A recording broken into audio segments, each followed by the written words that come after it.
مزید ویڈیوز کے لیے ہمارے چینل ہاؤس آف اسلام کو سبسکرائب کرنا نہ بھولیے۔ شکریہ۔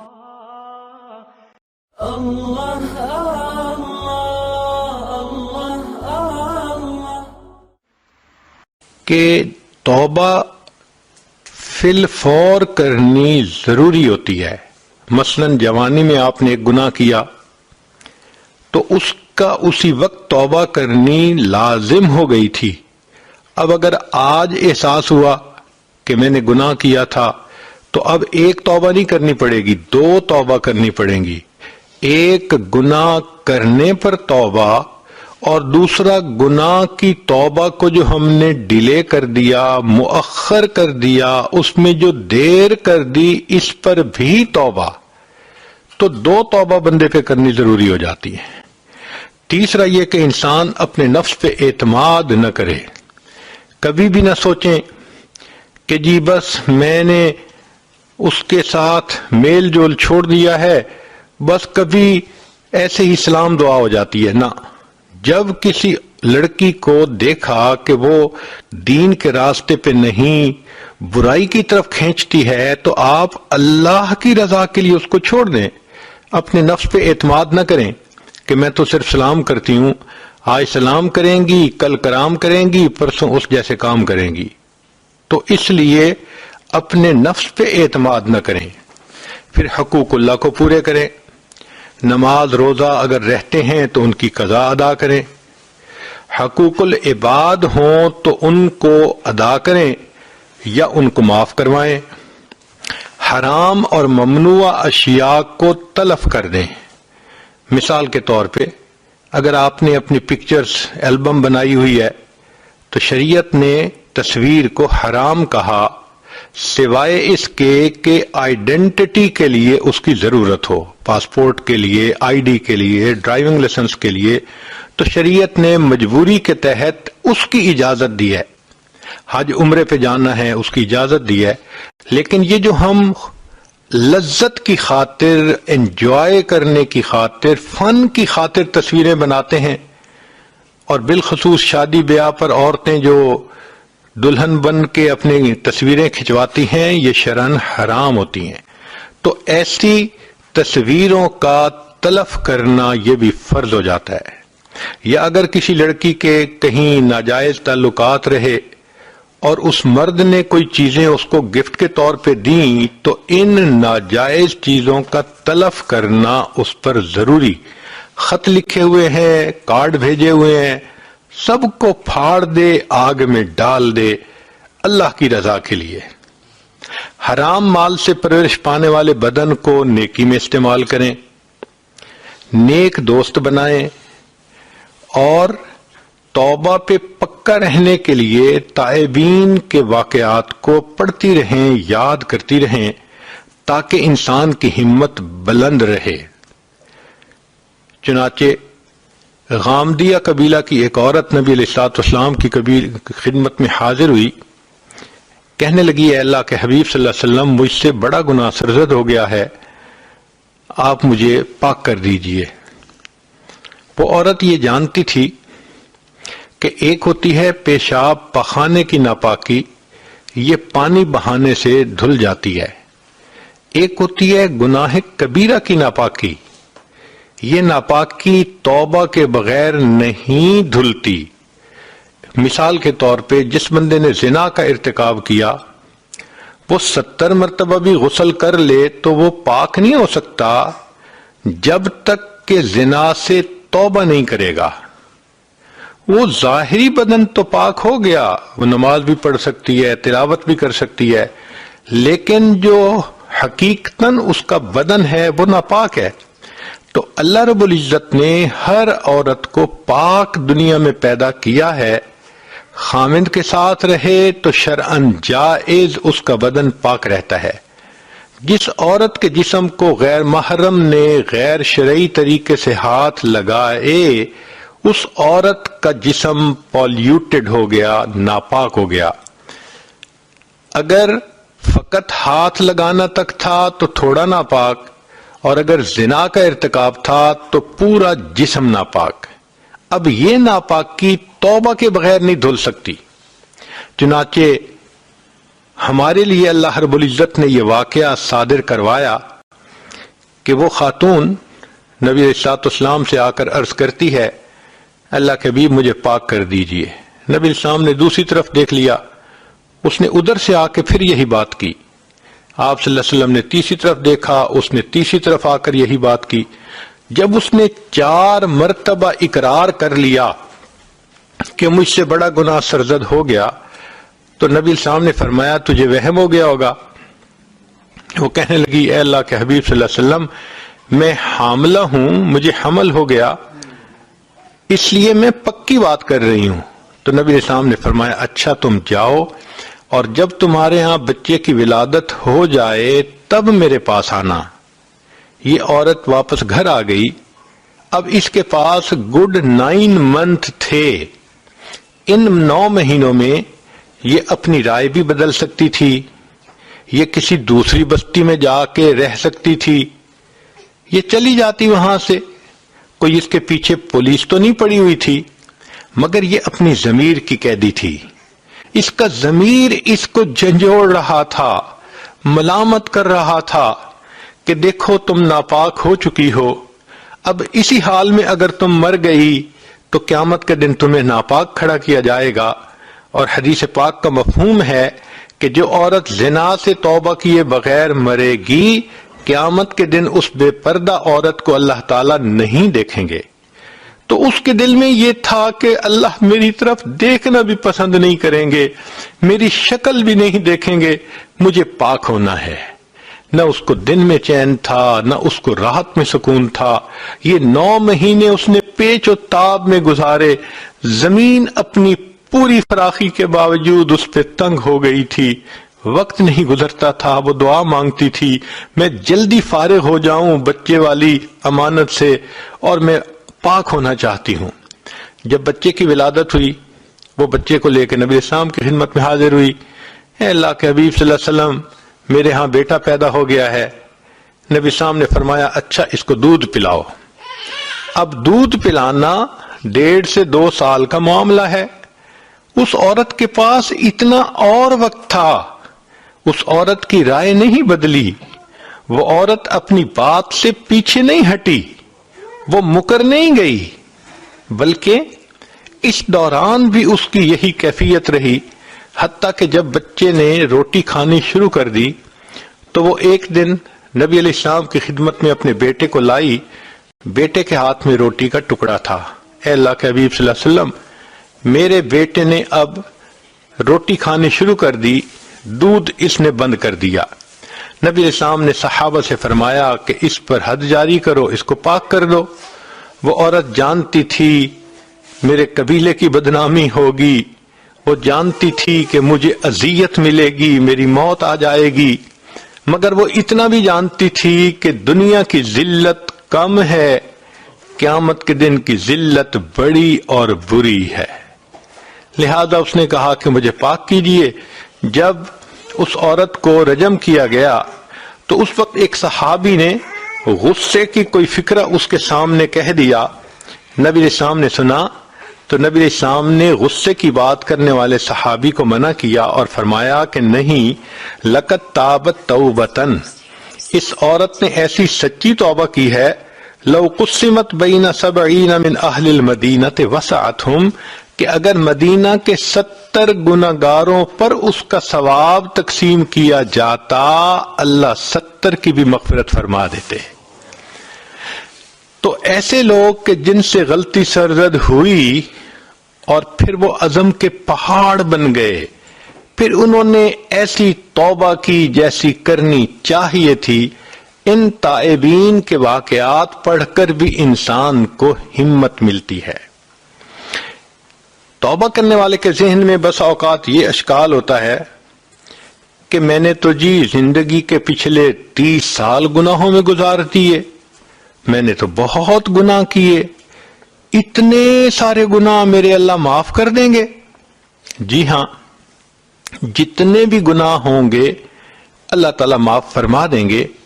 فرمایا اے میرے بندے، اگر تیرے گناہ آسمان کے ستاروں کے برابر ہیں، اگر تیرے گناہ ساری دنیا کے درختوں کے پتوں کے برابر ہیں، اگر تیرے گناہ سمندروں کے پانی کے قطروں کے برابر ہیں، اگر تیرے گناہ ساری دنیا کی ریت کے ذرات کے برابر ہیں، تیرے گناہ تھوڑے ہیں، میری رحمت زیادہ ہے، تو توبہ کرے گا، میں تیری توبہ کو پھر بھی قبول کر لوں گا۔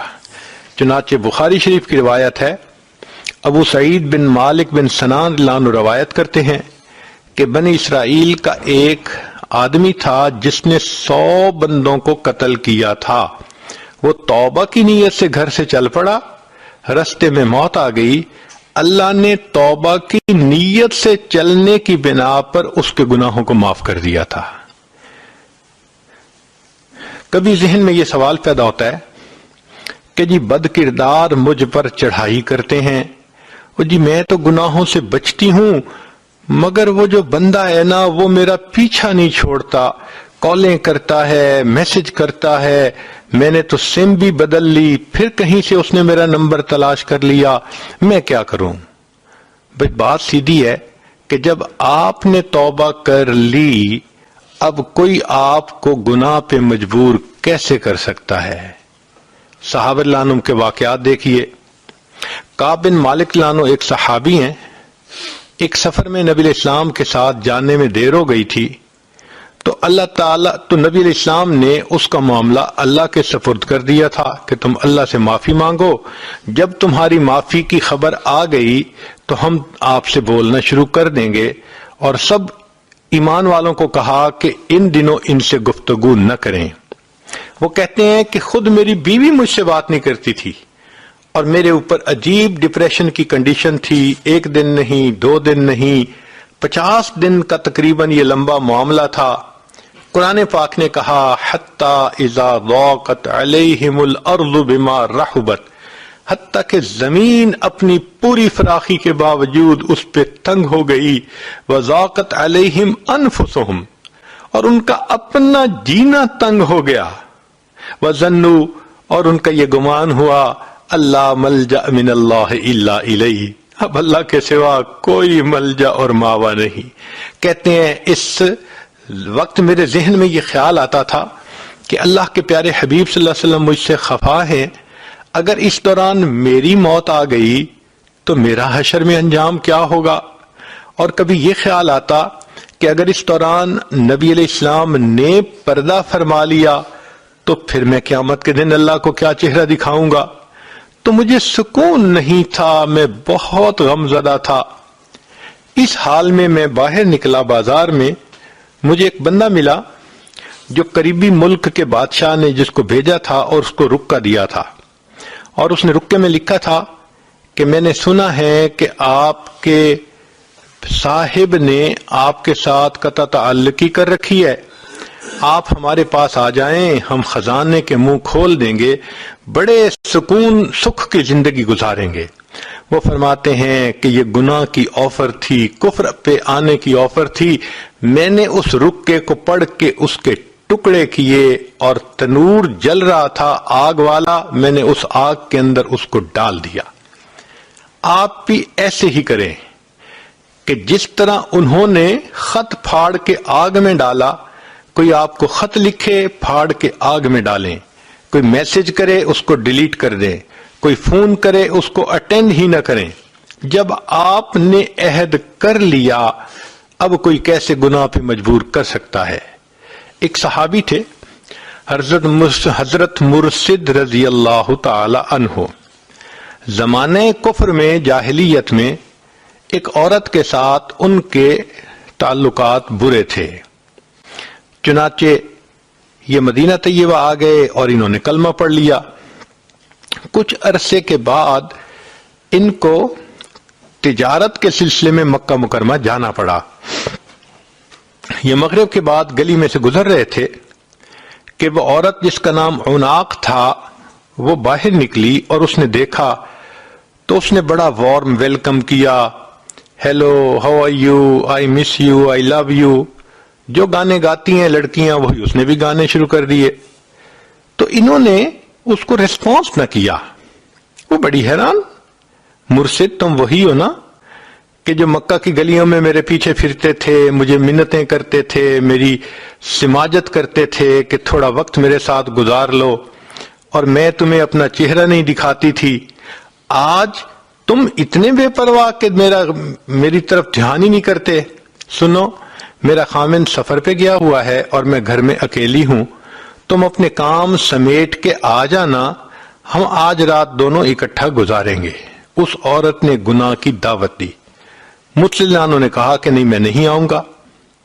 اس دوران اس نے دیکھا کہ یہ شخص تو میرے چہرے کی طرف ہی نہیں دیکھ رہا، تو اس نے کہا کہ کیا مسئلہ ہے، تم آنکھ اٹھا کے چہرے کی طرف کیوں نہیں دیکھتے؟ تو مرسلانوں نے جواب دیا، اب ان آنکھوں نے اس ہستی کو دیکھ لیا ہے کہ جس کو دیکھنے کے بعد یہ کسی غیر محرم پہ نہیں پڑ سکتی۔ وہ تو اس بات کو نہیں سمجھتی تھی، وہ ذرا آگے بڑھی تاکہ ان کا بازو پکڑے، کیونکہ طبیعت ایک دوسرے کے ساتھ تو بہت کھلی تھی، کئی مرتبہ گناہ کر چکے تھے مل کے۔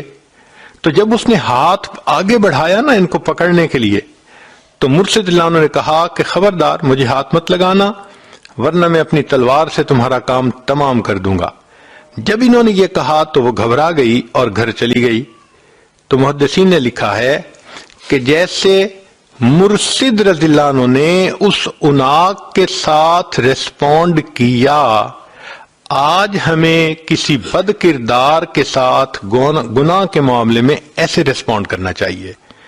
جب آپ فرم ہیں، مضبوط ہیں، آپ نے سچی توبہ کر لی، آپ کے پاؤں کے نیچے چٹان ہے، کوئی آپ کو گناہ پہ کیسے مجبور کر سکتا ہے؟ ہاں، حدیث پاک میں کچھ دعائیں بھی ہیں، ان کو بھی پڑھیں تاکہ اللہ تعالیٰ شریروں کے شر سے نجات عطا فرمائے۔ اللہم انا نجعلک فی نحورہم ونعوذ بک من شرورہم۔ ایک دعا ہے، اللہم استر عوراتنا وآمن روعاتنا۔ ایک دعا ہے، اللہم لا تشمت بنا الاعداء ولا الحاسدین۔ کبھی ذہن میں یہ اشکال پیدا ہوتا ہے کہ میں توبہ تو کر چکی ہوں مگر پرانی یادیں عذاب بن گئی ہیں۔ حضرت 6 سال گزر گئے، اس شخص کا خیال ذہن سے ہی نہیں جاتا، میں نماز پڑھنے کھڑی ہوتی ہوں مصلی پہ، مجھے اس وقت بھی اسی کا خیال آ رہا ہوتا ہے۔ بھائی، پرانی یادیں واقعی عذاب ہوتی ہیں، اور اللہ ہی اس عذاب سے نجات دے سکتا ہے۔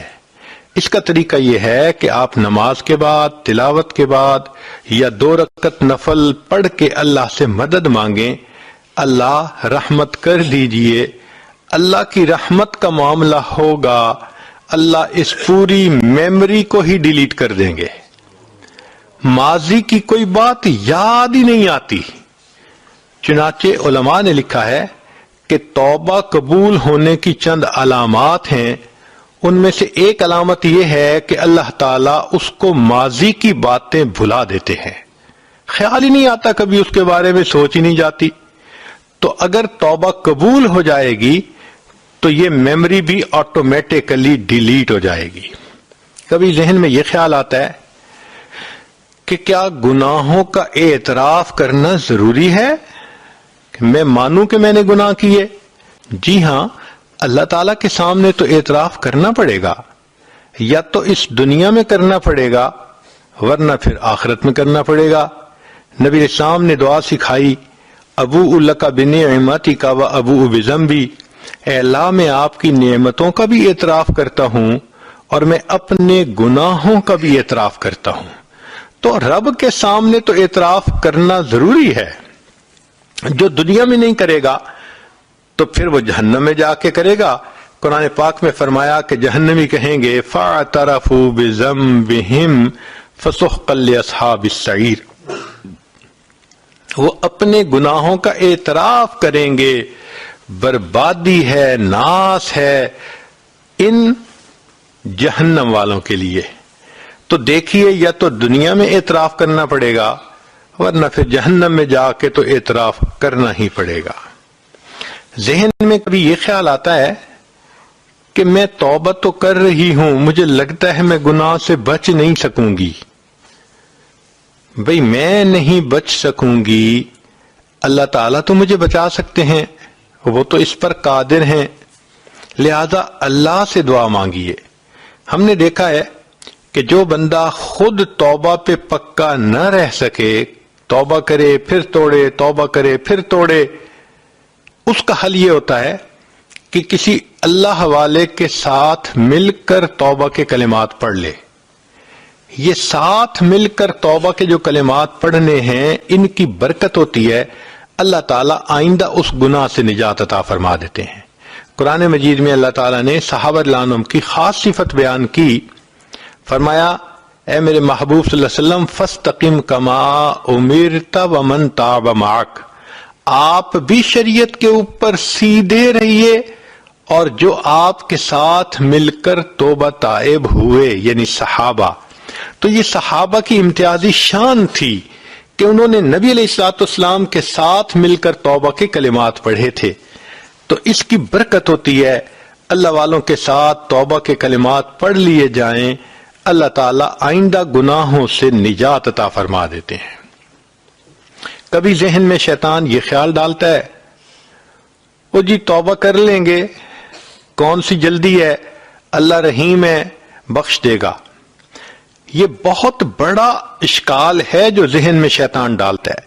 تو بھئی بات تو ٹھیک ہے، اللہ تعالیٰ بڑے رحیم ہیں بخش دیں گے، مگر علماء نے لکھا ہے کہ کچھ گناہ ایسے ہوتے ہیں کہ جن کا برا اثر موت کے وقت جا کے ظاہر ہوتا ہے، وہ ریفلیکٹ ہوتے ہیں موت کے وقت، جیسے بد نظری۔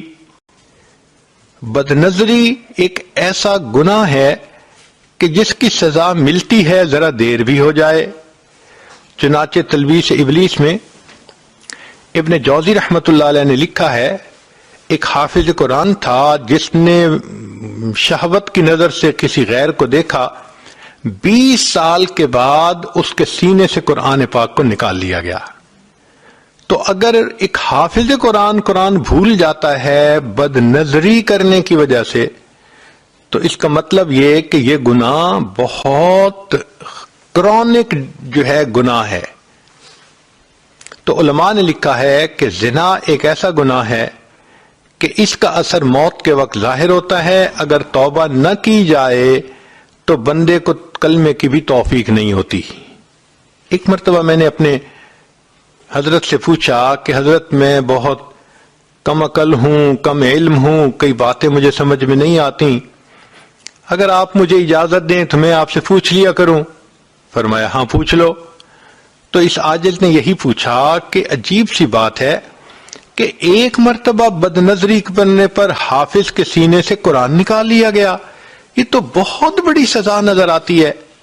تو حضرت نے آگے سے فرمایا کہ ہاں، یہ غیر محرم سے محبت کا ہونا اللہ کی غیرت کا معاملہ ہے۔ اللہ نے انسان کے دل کو اپنے لیے بنایا، اپنا گھر فرمایا۔ اب اس گھر میں جب کسی غیر کو ہم لاتے ہیں، بساتے ہیں، اللہ کو غیرت آتی ہے۔ آپ دیکھیں نا ذرا، آپ کا گھر ہے، آپ کے بیوی 2 بچے ساتھ رہ رہے ہیں، اب اس گھر میں کوئی اور غیر گھس آئے کہ جی میں نے یہیں رہنا ہے، تو آپ کا کیا حال ہوگا؟ کبھی برداشت نہیں کر سکیں گے۔ تو اگر ہمارے گھر میں کوئی غیر مرد گھسنے کی کوشش کرے، ہم سے برداشت نہیں ہوتا۔ یہ دل اللہ کا گھر ہے، اب اس دل میں اگر کوئی عورت کسی مرد کو گھسا لے تو پھر اللہ تعالیٰ کو غیرت آئے گی نا۔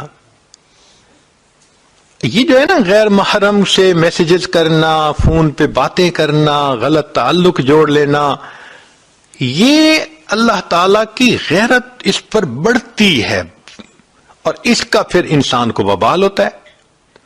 اس لیے ایک نصیحت کی بات یاد رکھنا کہ جب آپ کسی کو کہیں نا آئی لو یو، تو 10 دفعہ سوچنا۔ اگر تو شرعی تعلق ہے، امی کو کہا، ابو کو کہا، خامند کو کہا، بچے کو کہا، تو پھر تو ٹھیک ہے۔ لیکن اگر یہ غیر شرعی تعلق تھا اور آپ نے زبان سے کہہ دیا آئی لو یو، تو انتظار کریں کہیں ایسا نہ ہو کہ اللہ کہہ دے I do not love you, پھر کیا ہوگا؟ ان الفاظ کو کہتے ہوئے کئی مرتبہ انسان اللہ کی نظر سے گر جاتا ہے۔ اللہ نظروں سے گرا دیتے ہیں اس بندے کو. اس لیے یہ 3 لفظ کہنے پہاڑ کی طرح مشکل نظر آتے ہیں کہ کسی کو کیسے کہیں آئی لو یو. حتیٰ کہ شرعی تعلق جہاں ہوتا ہے وہاں بھی کہتے ہوئے گھبرا رہے ہوتے ہیں، تو غیر شرعی تو پھر بات ہی کچھ اور ہے. اس لیے علماء نے لکھا ہے کہ اگر اس زنا کے گناہ سے زندگی میں توبہ نہ کی جائے تو موت کے وقت زبان پہ فالج ہو جاتا ہے اور انسان کلمہ پڑھنے سے قاصر ہو جاتا ہے، تو پھر ایمان سے محروم ہو کے موت آتی ہے. حدیث پاک میں ہے کتنے لوگ ہیں ساری زندگی ان کے نام مسلمانوں کی فہرست میں رہتے ہیں، موت کے وقت مسلمانوں کی فہرست سے ان کا نام نکال دیا جاتا ہے. تو اس لیے اس امید پہ نہ رہیں کہ اللہ کریم ہے بخش دیں گے. پتہ نہیں موت ایمان پہ آئے گی تو پھر بخشش کا مسئلہ ہے نا. اگر ایمان پہ ہی نہ آئی تو بخشش کیسی؟ ایک ذہن میں یہ اشکال ہوتا ہے، میں نے گناہ سے توبہ کی اور میں نے 1 مہینہ گناہ نہیں کیا،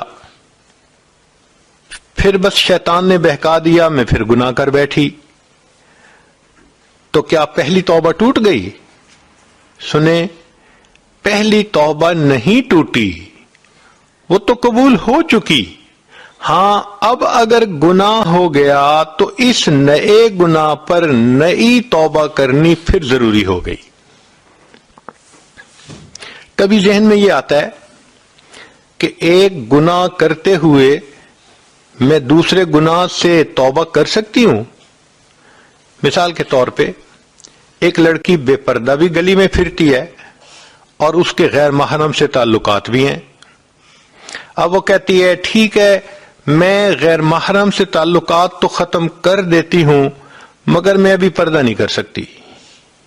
تو کیا ایک گناہ کرتے ہوئے دوسرے گناہ سے توبہ کر سکتی ہے؟ جواب جی ہاں کر سکتی ہے. فوراً توبہ کرے، اس کی برکت سے اللہ تعالیٰ اس پہلے والے گناہ سے بھی توبہ کی توفیق عطا فرما دیں گے. ذہن میں یہ خیال آتا ہے کہ میں نے تو پچھلے 15 سال سے نماز قضا کی، روزے بھی نہیں رکھے، 10 دن جو ہوتے ہیں عورتوں کے خاص جن کو قضا کرنا ضروری ہوتا ہے، تو میں کیا کروں؟ بھائی اگر آپ نے 1 لاکھ پاؤنڈ قرضہ لیا، اب اس کو لوٹانا پڑ گیا ہے اور ابھی آپ کے پاس نہیں، تو آپ اس کے سے قسطیں بنوا لیتی ہیں، انسٹالمنٹس بنوا لیتی ہیں کہ جی میں آپ کو 1000 ہر مہینے دیا کروں گی. تو جس طرح قسطیں بن جاتی ہیں اس طرح آپ اللہ تعالی کے سامنے نمازوں روزوں کی قسطیں بنائیں. کیسے؟ روزانہ کی 5 نمازیں قضا پڑھا کریں، ہر روز 5 نمازیں. تو 15 سال کی اگر قضا ہیں تو 15 سالوں میں ٹوٹل اماؤنٹ پوری ہو جائے گی. اور اگر اس دوران موت آ گئی تو ہم نے دیکھا ہے کہ جو لوگ انسٹالمنٹس دینی شروع کر دیتے ہیں تو کمپنیز والے ان کے ساتھ نرمی کرتے ہیں کہ اس نے واقعی بھئی اب پیسے دینے شروع کر دیے. تو جو بندہ انسٹالمنٹس دینی شروع کر دے گا، اگر موت بھی آ گئی ہم امید کرتے ہیں اللہ قیامت اس دن اس کے ساتھ آسانی فرمائیں گے.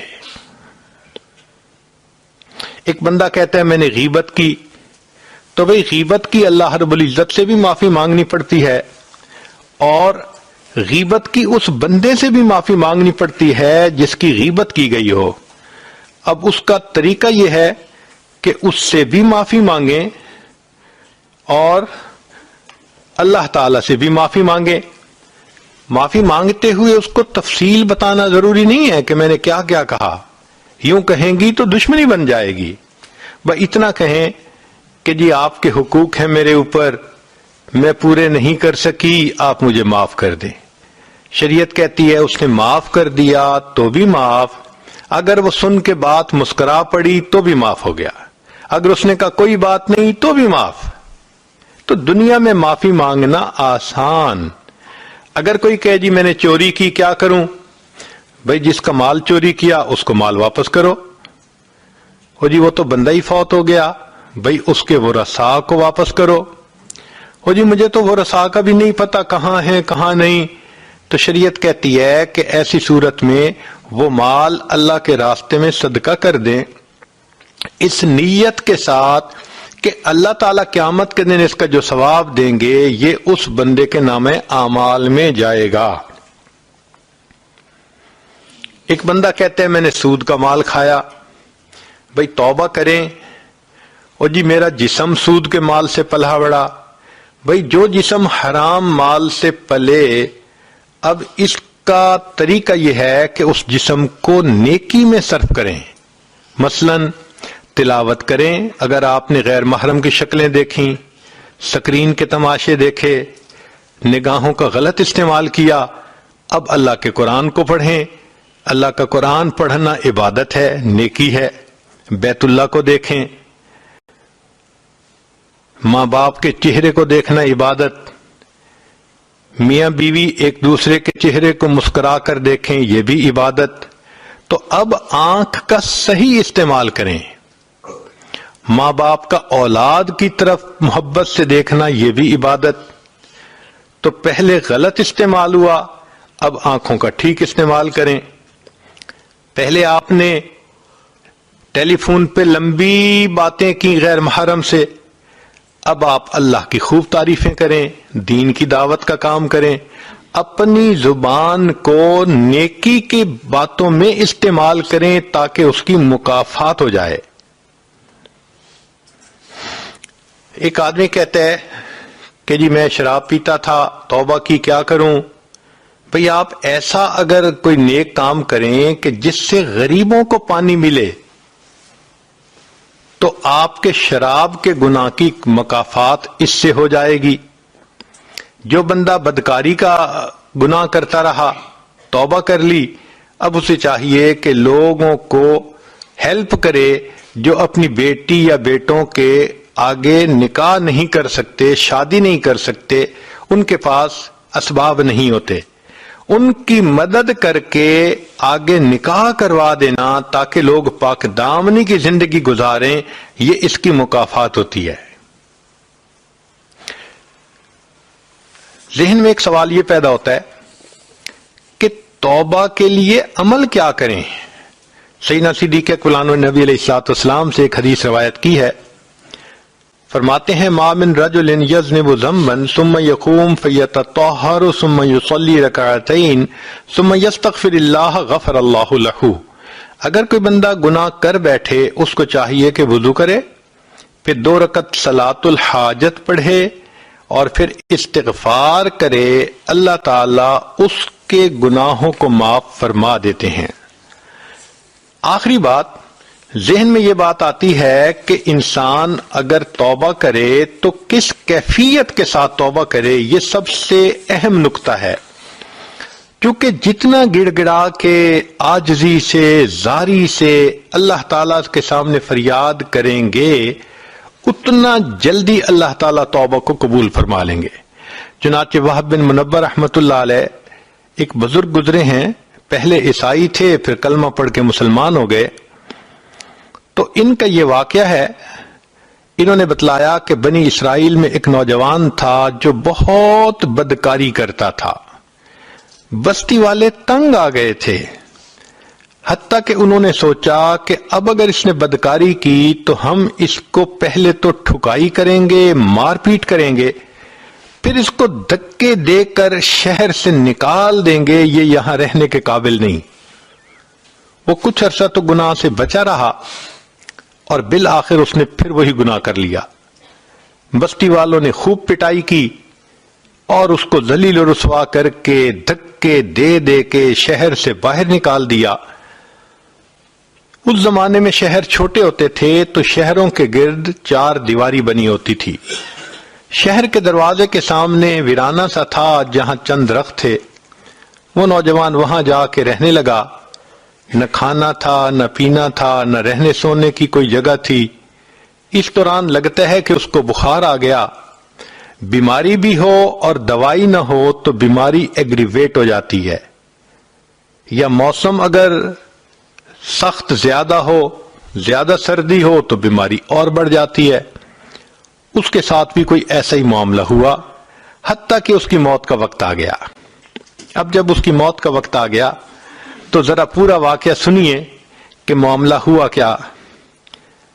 کان فی زمن موسیٰ علیہ الصلوۃ والسلام شاب عاتن.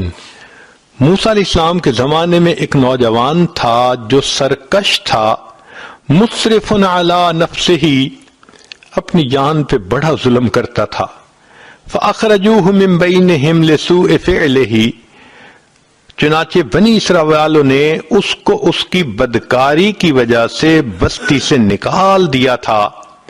فحضرت الوفات فی خربت علی باب البلد، شہر کے دروازے کے سامنے اس ویرانے میں بالآخر اس کو موت کا وقت آ گیا.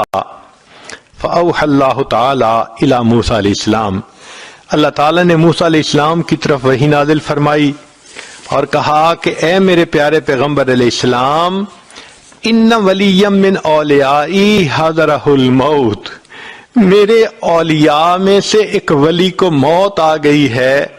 فاحذرہ، آپ جائیے، وغسلہ، اس کو غسل دیجئے، وصلی علیہ، اور اس کا نماز جنازہ پڑھیے.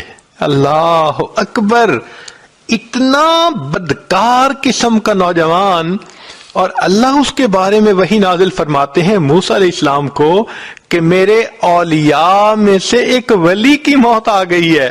اللہ تیری رحمت پہ قربان جائیں. آپ کی رحمت کی ایک نظر پڑتی ہے، بندے کے گناہ نیکیوں میں تبدیل ہو جاتے ہیں. آپ فاسق فاجر کو چاہیں تو ایک لمحے میں اپنا ولی بنا سکتے ہیں.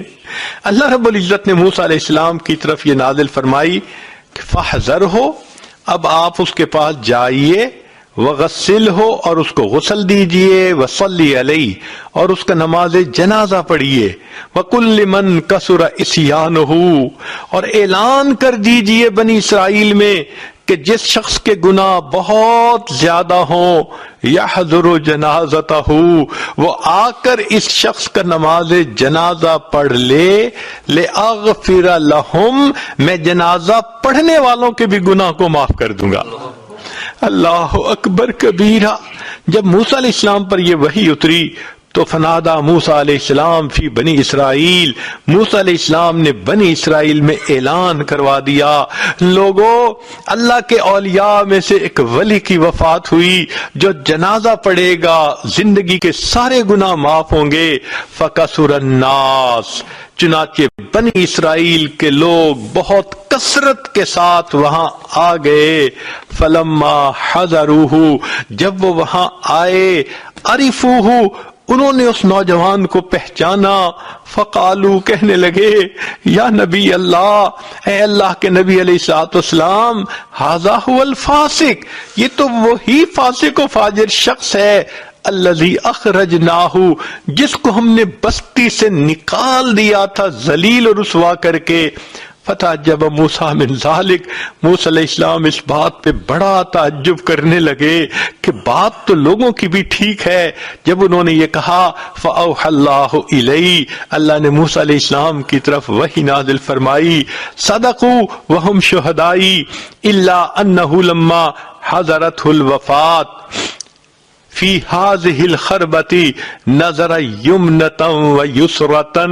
یہ لوگ موسیٰ علیہ السلام ٹھیک بات کر رہے ہیں، بندہ تو یہ وہی ہے، مگر معاملہ یہ ہوا کہ اس بدکار نوجوان کو جب اس ویرانے میں موت کا وقت آ گیا، نظر یمنۃ و یسرۃ، اس نے اپنے دائیں طرف دیکھا، اپنے بائیں طرف دیکھا، فلم یرا حمیما ولا قریبا، کوئی دوست اس کا پاس نہیں تھا، کوئی رشتہ دار اس کا پاس نہیں تھا، یہ تنے تنہا تھا. اس وقت اس نے مجھے پکارا، اللہ کوئی میرا یار ہوتا جو یاری کرتا، دلدار ہوتا دلداری کرتا، اللہ میری ماں میرے پاس ہوتی، میرے سر پہ شفقت کا ہاتھ رکھتی، میری بیوی میرے پاس ہوتی، وہ اللہ مجھے تسلیاں دیتی. میرا تو دنیا میں کوئی بھی میرے پاس نہیں، اللہ میں اکیلا ہوں. اللہ فرماتے ہیں، ورعا نفسہ وحیدتن غریبتن، اور اس نے اپنے آپ کو دیکھا دھتکارا ہوا ہے، اکیلا ہے، ذلیلتن ذلت کے حال میں ہے، منکسرتن اور اس کا دل ٹوٹا ہوا تھا۔ اور سچی بات تو یہ ہے جس کا دل ٹوٹتا ہے پروردگار اس کو رحمت کی نظر سے دیکھتے ہیں۔ چنانچہ اس حال میں اس نوجوان نے اللہ سے یہ دعا مانگی، فرفع بصرہ الیہ، اس نوجوان نے آسمان کی طرف نگاہ کر کے یہ کہنے لگا، الہی عبد من عبادک، اللہ تیرے بندوں میں سے میں بھی تو ایک بندہ ہوں، اللہ میں گناہ کر کے کوئی بندوں کی لسٹ سے تو نہیں نہ نکلا، نیکوں کی لسٹ سے تو میں نکل گیا، مگر گناہگار ہوں، بندہ تو میں آپ ہی کا ہوں نا۔ یہ تو ایسے ہی ہے کہ جیسے ایک بیٹا نافرمان بن جائے اور پھر وہ ماں کو مناتے ہوئے کہنے لگے، امی اگرچہ میں بڑا بدکار ہوں، بیٹا تو آپ ہی کا ہوں، وہ بیٹے کی فہرست سے تو خارج نہیں نہ ہو سکتا، وہ بیٹے والی محبت تو ماں کو بیٹے سے ہوتی ہے۔ اس بندے نے بھی اللہ کی رحمت کو اسی طرح پکارا، اللہ میں بڑا گناہگار ہوں، خطا کار ہوں، مگر عبد من عبادک، اللہ آپ کے بندوں میں سے ایک بندہ ہوں، میرے مولا مجھ پر رحمت کی نظر فرما دیجئے۔ اگر مجھے معلوم ہوتا کہ مجھے بخش دینے سے آپ کی رحمت گھٹ جائے گی اور مجھے سزا دینے سے آپ کی شان بڑھ جائے گی، اللہ میں کبھی آپ سے مغفرت کا سوال نہ کرتا، اس لیے کہ ہمارے گناہوں سے آپ کی شان نہیں گھٹتی، ہمارے گناہوں سے آپ کی شان نہیں گھٹتی اور ہمارے نیک بن جانے سے آپ کی شان نہیں بڑھتی۔ اللہ آپ تو بہت بلند ہیں، اور اللہ آپ نے موسیٰ علیہ السلام کی طرف یہ پیغام بھی بھیجا ہے، انی انا الغفور الرحیم، کہ میں بڑا غفور اور بڑا رحیم ہوں۔ اے اللہ جب آپ نے یہ پیغام بھیج دیا، فلا تخیب رجائی، اللہ میری امیدوں کو ناکام نہ کرنا۔ یا موسیٰ، اے موسیٰ علیہ السلام، افکان یحسن بی ان اردہ وہو غریب علی ہذہ الصفۃ، کیا مجھے یہ بات اچھی لگتی تھی کہ میں اس کی دعاؤں کو رد کر دیتا جبکہ وہ اس حال میں تھا، وقد توسل الی بی، اور اس نے میری رحمتوں کا واسطہ دے دے کر مجھ سے دعائیں کی، وتضرع بین یدی، میرے سامنے خوب آنسو بہائے، خوب گڑ گڑایا، وعزتی، اے موسیٰ علیہ السلام مجھے اپنے عزت و جلال کی قسم ہے، لو سالنی فی المذنبین من اہل الارض جمیعا لوہبتہم لہ لذل غربتہ، کہ اگر اس وقت وہ نوجوان پوری دنیا کے گناہگاروں کی بخشش کا مجھ سے سوال کرتا، میں پروردگار ساری دنیا کے گناہگاروں کو بخش دیتا۔ اللہ آپ کتنے کریم ہیں، کتنے مہربان ہیں۔ ایک بندے کی آپ کو توبہ اچھی لگتی ہے، ایک بندے پہ پیار آ جاتا ہے، آپ فرماتے ہیں اگر وہ میرے سامنے ساری دنیا کے گناہگاروں کی بخشش کی دعا کرتا، میں سب کے گناہوں کی بخشش فرما دیتا۔ پھر اس کے بعد رب کریم فرماتے ہیں، یا موسیٰ، اے موسیٰ علیہ السلام، انا کہف الغریب، میں پردیسی کی پناہ گاہ ہوتا ہوں، وحبیبہ، جس کا کوئی دوست نہیں ہوتا، اس کا دوست میں پروردگار ہوتا ہوں، وطبیبہ، اور جس کی تیمارداری کرنے والا کوئی نہیں ہوتا، اس کا تیماردار میں ہوتا ہوں، وراحمہ، اور جس پہ ترس کھانے والا کوئی نہیں ہوتا، میں پروردگار اس پہ ترس کھا لیتا ہوں۔ آج ہم بھی اللہ سے یہی دعا کرتے ہیں، اے اللہ ہم پر ترس کھا لیجئے، ہم نے بہت گناہ کیے، ہم نے اپنی جانوں پہ ظلم کیا، اللہ آج احساس ہوا کہ ہم نے اپنے بدنوں کو ناپاک کیا ہوا ہے، اے کریم آج ہمارے بدن پاک فرما دیجئے، ہمیں قیامت کے ان کی ذلت سے بچا لیجئے۔ اللہ دو بندوں کے سامنے کی ذلت ہم سے برداشت نہیں ہوتی، قیامت کے دن ساری مخلوق کے سامنے کی ذلت کیسے برداشت ہوگی؟ اللہ دنیا کی دھوپ کی جو ہے گرمی ہم سے برداشت نہیں ہوتی، جہنم کی آگ کی گرمی ہم سے کیسے برداشت ہوگی؟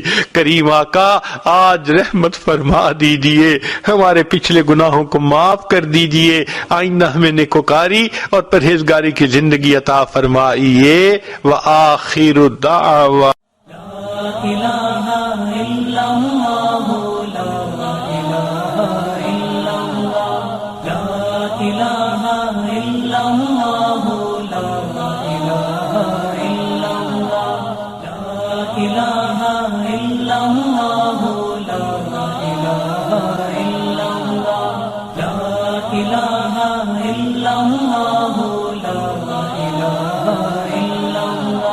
مزید ویڈیوز کے لیے ہمارے چینل ہاؤس آف اسلام کو سبسکرائب کرنا نہ بھولیں۔ شکریہ۔